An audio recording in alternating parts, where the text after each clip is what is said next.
Маамуу наашир дууны үгийг үгчилж тохиж өгөх юм бол утгын хувьд авцалдаагүй байх ба үлгийтэй хүүхэд алхаж чадахгүй. Хин нэг нь тэврээд гүөх юм уу гэх зэрэг утгын хувьд буруу ойлгогдохоор байгаа юм.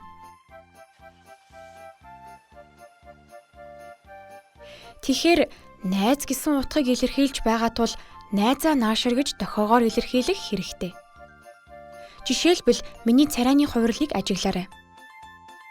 Маамуу наашир гэж дохиход миний нүүрний хувирал ойлгомжгүй байгаа биз? Маамуу наашир гэж дохвол сайтар ойлгогдно. Учир нь нүүрний болон нүдний харц найз руугаа хараад дуудаж байгааг илэрхийлэх ба маамуу наашир гэж нүдний хөдөлгөөнөд чиглүүлэн хөдөлгөж дохионы хэлээр илэрхийлж болно. Манайд тоглоё гэж ингэж дохиж байгаа нь манайд буюу үг хоршихын дээг манай гэр хоёулаа тоглоё гэж дохвол утгагүй шүү дээ. Манай тоглоё гэж дохиж байгаа нь утгын хувьд ойлгомжгүй тул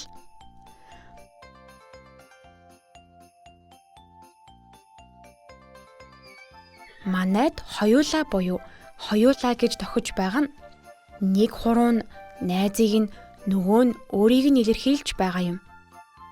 Хоёулаа тоглоё гэж урайлсан байдлаар дохихдоо манай гэрт гэдэг утгыг орхигдуулахгүйгээр дүрсэлж дохвол утгатай байна.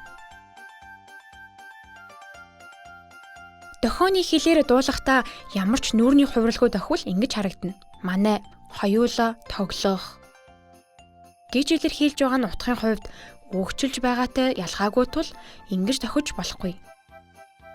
Манайд хоёулаа тоглоё гэж дохих нь зөв болно.